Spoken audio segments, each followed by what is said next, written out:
Welcome to another edition of the Trend Cruise Show.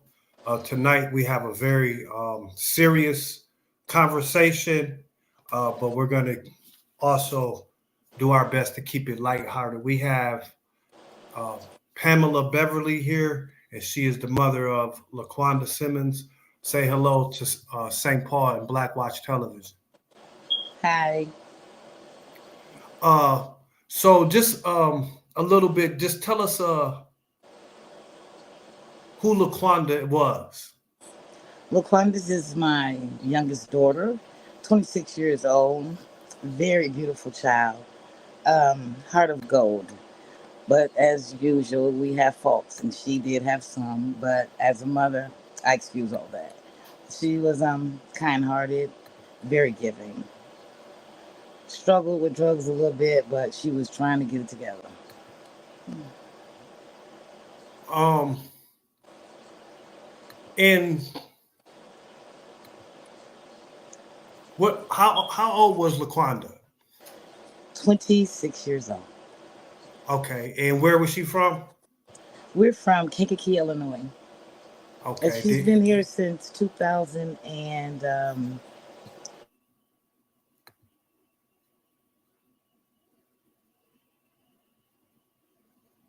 hello,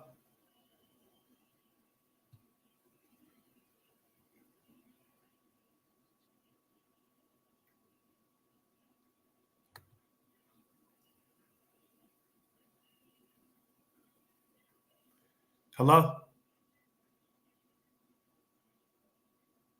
Did we lose you?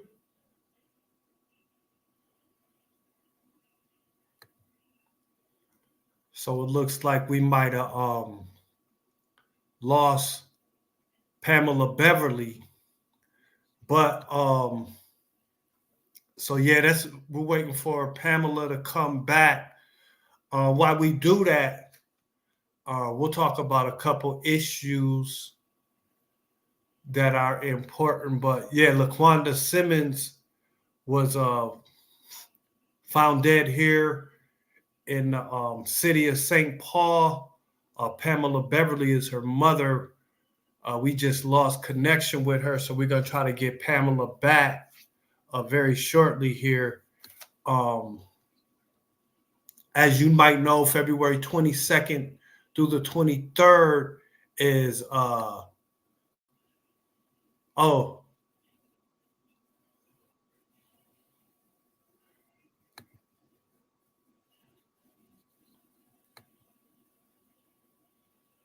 we're having the Midwest Reparations Conference, National Reparations Conference with the Midwest focus here in Minnesota, Bloomington, Minnesota. So that will be coming up. We have her back here. There she is, and I'm sorry we had lost you for a second there. no, I thought that I had stopped all calls from coming in, but there's for some reason they're coming in. So it's an iPhone. I don't know too much about it. I tried. Okay, it's no problem, no problem. So we have again, if you could just tell us a little bit who Laquanda was. Oh, she was my daughter, a very special person to a lot of people. She's very known. 26 years old, kind, giving, missed by a lot. Okay, she was 26. She was from here in St. Paul. Well, she spent. I think Laquandis came here at in 2004. Okay. She came here, yeah. So she's been here most of her life. Did she have any children? Yes, she does have one daughter, Okay. Micaiah. Micaiah, Yeah, no I doubt. call her the Yeah. president. Oh wow. Um. So, what happened? um, well, Laquandis had been in treatment for like 100 and about 130 days, maybe, and Mm-hmm. she returned home, doing very well. She was in outpatient treatment, going every day, um, and I didn't hear from her. Um, well, I'll tell you this: on the weekend, I got a call from a friend of hers that said I need to get to her immediately. And when I did get to her, I live about 5 blocks from her. When I got to her, she was unresponsive. So, being a mother, got her up, and I thought that maybe she had used drugs and overdose, but she had not.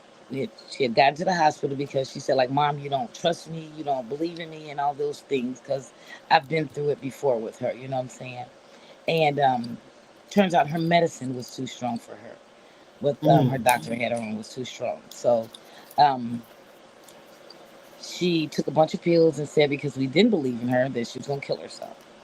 But it wasn't drugs in her system. And then a week later, um, I hadn't heard from Laquandis. So um, I said, well, leave her alone. You did say that, you're not going to sweat her too hard, and trust in her. And after the first day, the second day I hadn't heard from her, um, I called the police and said that I did not hear from my daughter. She was just previously in the hospital with for attempt suicide, and could you please do a wellness check?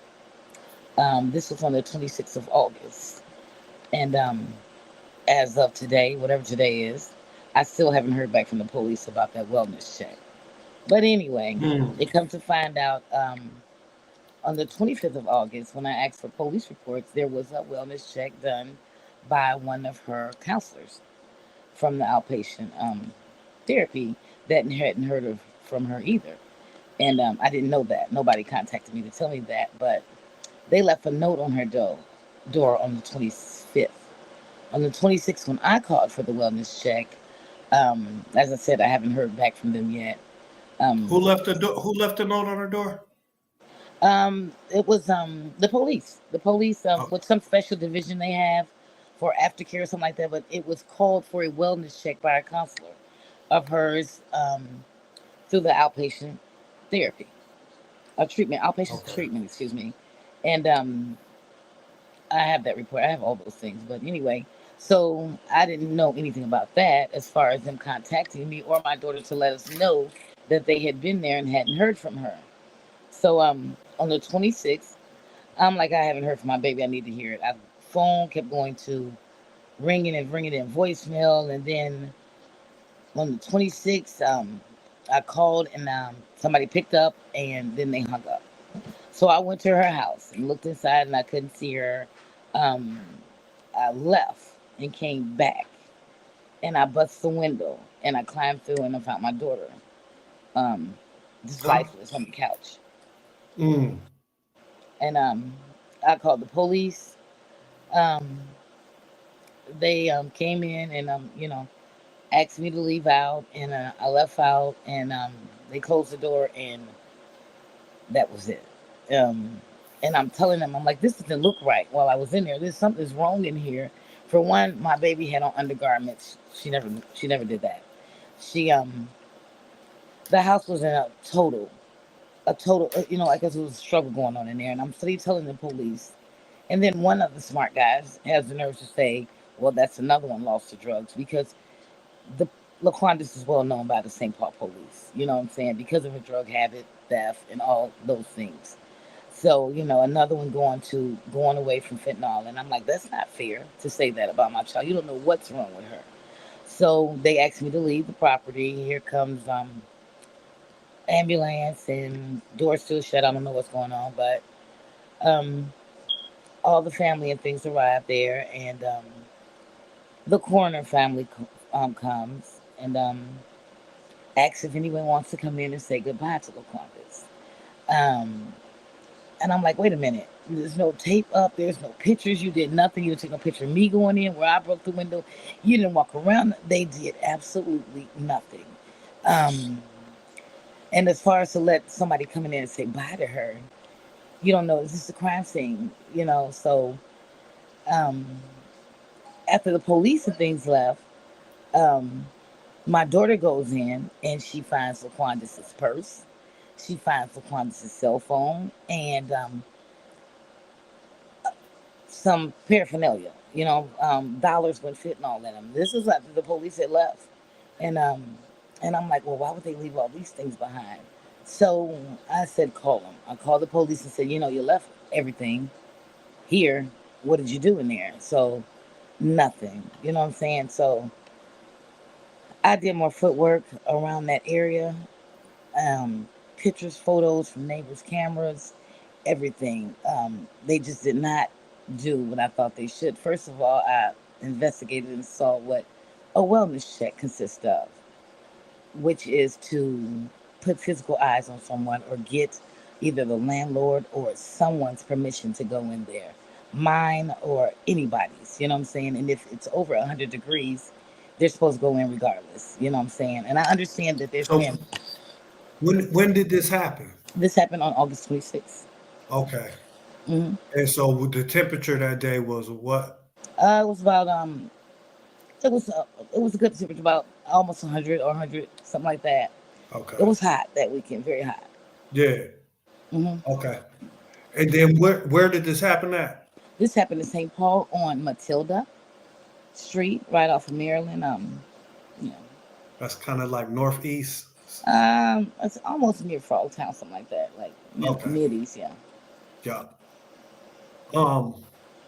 So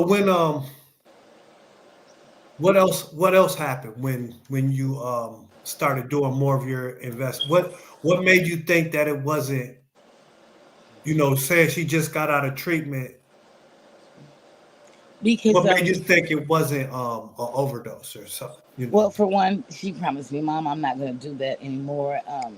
I'm trying to get my life together. And then Laquandis made wigs. She did nails. You know what I'm saying? She was trying very hard to fight this fentanyl. And I just couldn't take the fact that how the house was. You know what I'm saying? And how my daughter had on underwear. And she doesn't do that. She doesn't wear that. So I'm investigating the neighborhood. They have cameras outside. I see the neighbor talks to me and he said, well, there's been somebody in and out of Laquandis's house for the last 3 days, which was like Wednesday, Thursday, Friday, whichever the 26th was is when I went in, but the 25th and the 24th. And he said, well, there's been activity there with somebody come out of her house and go to a van and all sorts of things. And I'm like, well, the last I spoke with her was on a Wednesday. And, she said, I love you, Mommy. And I love you too, little girl. What do you want? And Mm. she says, nothing. I just want you to know I love you. And I passed by her house and see my car there. And I'm like, well, she's at home. I knocked on the door actually that Wednesday. Didn't get an answer from her. Well, she said she doesn't too much drive the car. Me trying to be trusting in her and not bothering her. You know what I'm saying? Just wait for her to call me, but there was no more calling. You know what I'm saying? But the neighbors had footage, a lot of good footage that showed that the first day that they came, her counselor, which was on the 25th, um, that someone had came out of the house and went back into the house. Um, on the 26th, when I called for the wellness check, um, they said that after the police had left doing the wellness check, someone came out of the house. So, no, I'm sorry. After the police left, then I arrived because I hadn't heard from them. And they said after the police came that someone come out of her house.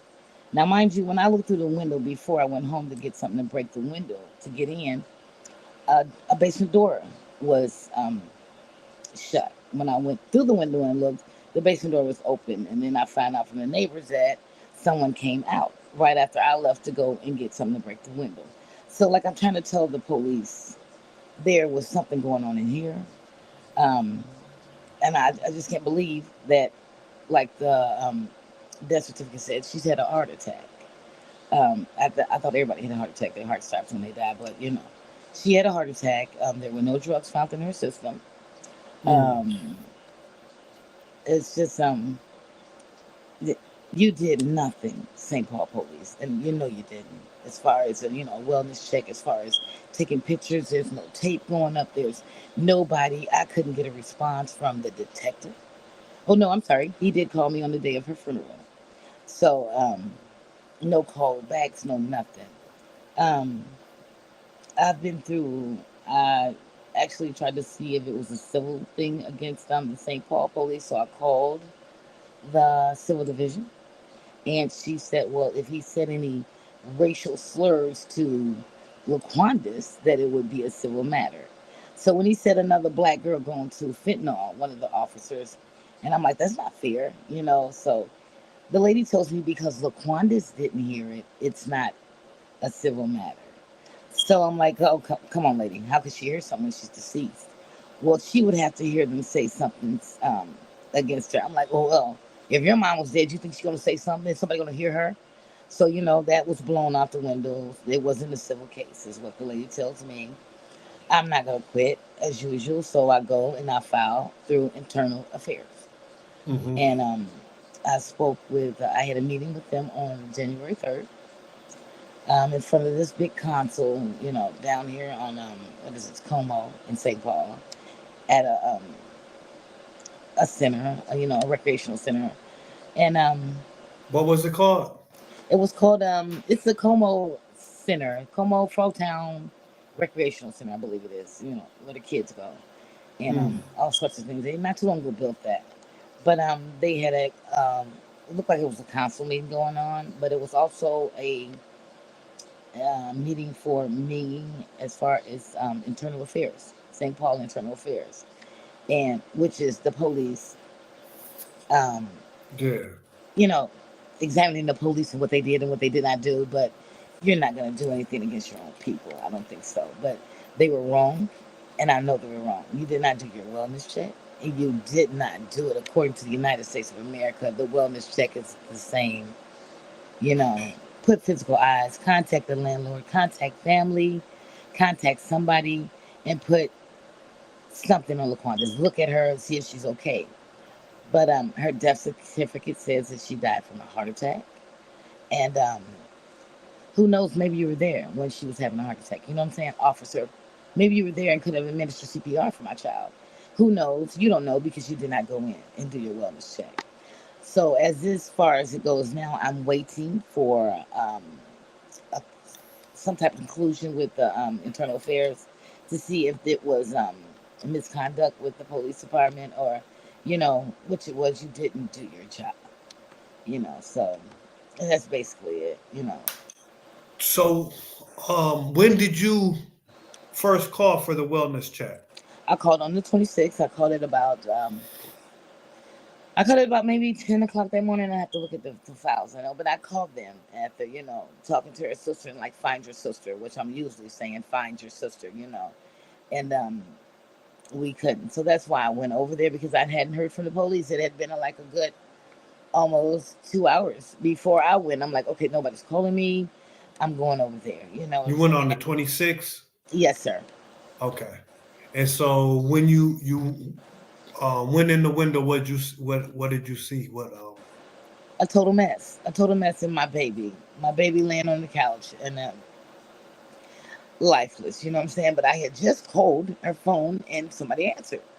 And I'm like calling her name, calling her, what the hell? What the hell? You know what I'm saying?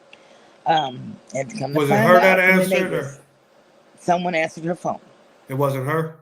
It no, no, it wasn't her. Like I said, when the neighbor said that after the police left, after I left, someone came out of her home. After they So took her after her body was already taken out the house? no, this is before I bust the window. Someone had Okay. came out of her home. Okay. Like I said, when I looked through the window, the basement door was shut. When I came back, it was open. So then I found out from the neighbors that someone came out of the home. So you Mm. know what I'm saying? You walking around my child and she's deceased. Apparently, I don't know when she actually passed away from this so-called heart attack, but I just don't know, sir. So Who did they let come in? Do you know who they let come in and see her or what that was about? no, no, no, no, no, no, no. You're not understanding. Someone came out of her home before the corner before I even got there. The Right. second time after I went and found something to bust the window with. Mm-hmm. So someone came out of the house before I come back to the window. So Okay. somebody had been in there with my baby's body, you know. Right. And then I get pictures from the person that did all her makeup and all that for her funeral. and she sends me pictures of scarring on my daughter's hands and claws in her hands, and I'm like, oh well, this looks like somebody holding my baby down, right there. That Right. picture you have there, and there's another one. I'm like, this don't look right. You know what I'm saying? Something right. There's another one where you can see the indents of a finger, and I'm like, I'm telling the police, hey, look, now y'all need to get these pictures and see what happened to my baby in here. And something happened to my child. And Right. if they I would have been okay if they'd have took a picture, if you'd have put up some tape, if you'd have put it on the news and asked if anybody has any information about a young black girl found dead in her home. Nothing. I still haven't heard anything. Hell, I haven't even gotten a wellness check call back to see if they done it. So, yes, that's my beautiful baby, and she's very well known in St. Paul. Yeah. What right now, what would to the St. Paul Police Department and any other people listening, what do you want to see happen I want concerning your daughter's death? I want to know what happened. I want to know what happened to my baby. As much as information that you can get that I did. I feel like I'm a detective. You know what I'm saying? Tell me why you did not do what is required for a wellness check. Just let me know why you did not call me, call the landlord. I mean, the landlord didn't even know that someone passed away on its property until after Laquandis' funeral. So How you many didn't days contact would you anybody. say that was? Was from the 26th, we had Laquandis' funeral on September the 8th. Wow. So yeah, so the landlord didn't know anything, sir. So nobody Wow. tried to contact him. I could find his property and his name and phone number on Google in a minute. Mm. So like I said, the police there, they knew Laquandis. They've arrested her before. And you just throw it off as fentanyl because she's been in that lifestyle. Um, but me, I got to have better than that. You know what I'm saying? I find out later that there's some man been coming through the upstairs window of her home. I don't know what caused this heart attack. I don't know what. But somebody knows something. I'm not a detective, but I did more footwork than he did, and I just feel that you need to be accountable for what you did not do, and that's your job. I picketed. Me and a couple of friends went down to the St. Paul Police Department with signs. My civil rights, my daughter's civil rights. Um, that's about it. You know what I'm saying? I mean, I'm struggling with this every day. It's just the way I was raised, and know that my child is better. The wolves can't get to her anymore. You know what I'm saying? Mm. It's just that you did not do your job. Maybe you were there if she was having a heart attack. It could have helped my child. I just know what was the wrong with. What was the reason you couldn't do a wellness check? And what the hell were you just knocking on her door for? That's Right. all.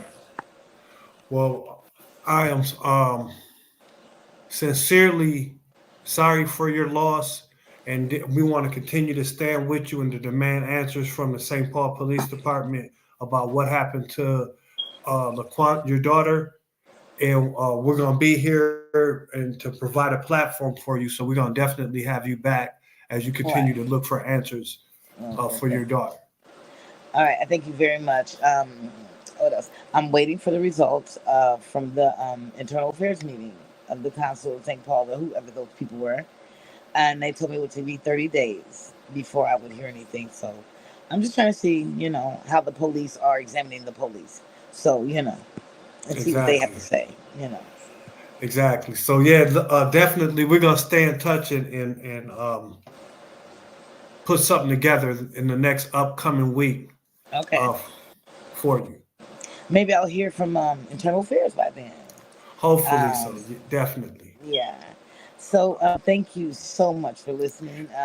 I've If anybody contacted. wants to get in touch with you, Uh huh. or there's other people who want to talk to you about this situation, what's the best way for? Do you have an email address I that do you have an email. could you Um, give? Are you okay with sharing that? of course I am, and that Okay. is pambeverly.pb@gmail.com.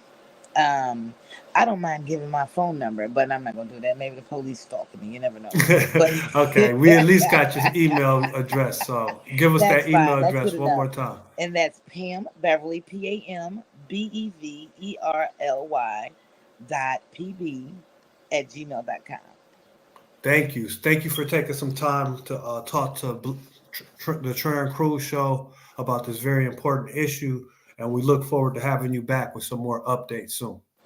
Thank you so much, man. All right. Thank you. Have a blessed week. You too.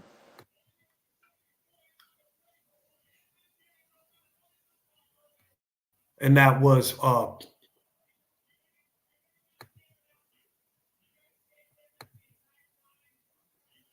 Pamela Beverly. She was here talking about her daughter. Her daughter, she had to actually break into the house and break the window and found her daughter deceased back in October 26th of 2023. So she's definitely looking for more answers, and we're going to be with her and standing with her to find answers. And yeah, there's just a lot of things that are ravishing our community, whether it's the police or just white supremacy and institutional racism in various forms. So on February 22nd, we got the upcoming National Reparations Conference here in St. Paul at the Hilton Airport. We need you to register for that event. You can go and register at www.blacklivesmattersmn.com. You'll see that picture there. Click on that picture and register for that event. Don't forget, this show will be rebroadcasted on www.blacktvs.com or Black Watch Television on your Roku channel. Right quick before we go, this was an interesting week. It was a hard week for St. Paul. We lost our brother Jamal. Many of you know him as Jamal Foster. He went to St. Paul Central with us. He was a giant in our community. So a lot of us, his family celebrated his life this weekend. Also, Noah Kelly, it was his birthday weekend. Noah Kelly was, I believe, killed by the Mounds View police. So his birthday just passed, and there was a celebration for him. But and some good news too was that the killer KKK, a state trooper that killed Ricky Cobb, was charged with murder and I believe second-degree murder and some other charges. So this is a great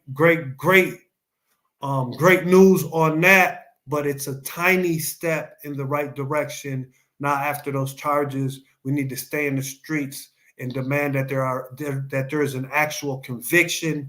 I think the chief of the state troopers said that the state trooper who murdered Ricky Cobb was a hero. He was no way a hero. What he did was cowardice. He shot at somebody who was driving away, who was unarmed, and who was no threat to him.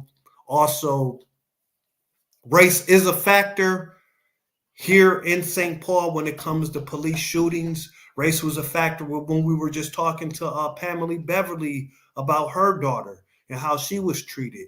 So Black people get treated by law enforcement differently than white people here in the state of Minnesota. And the Black community understands that, and the white community understands that. So when you get involved in these cases, you need to understand that before you speak about something not having to do with race. The issue with Ricky Cobb definitely has to do with race. The issue with Laquanda definitely has to do with race. So, but hats off. We're really excited. Mary Moriarty brought charges in the case of Ricky Cobb. Again, the Midwest Reparations Conference is February 22nd through the 23rd. Go to www.blacklivesmattersmn.com and click on this picture and register for that event. That event is filling up quick. To watch the rebroadcast of this program, go to www.blacktvs.com or Black Watch Television on your Roku channel. Have a safe and prosperous week. All right? Peace.